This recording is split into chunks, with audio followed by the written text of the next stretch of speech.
এই সেই milestone school. দেখেন প্রতি 5 মিনিট অন্তরে এখান থেকে এরকম ভয়ঙ্কর ভয়ঙ্কর বিমান যায়।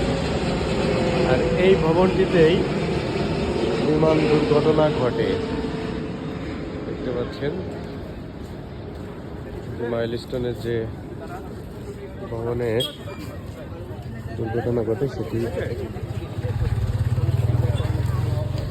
এই যে, এবং এই বিমান দুর্ঘটনায় জানেন যে বহু মানুষ হতাহত হয়েছে।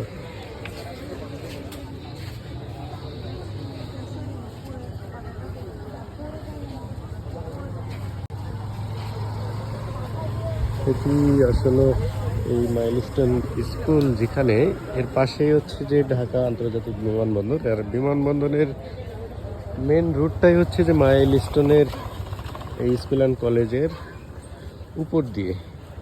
তো এখানে আসলে দুর্ঘটনা আশঙ্কা করাই যায়।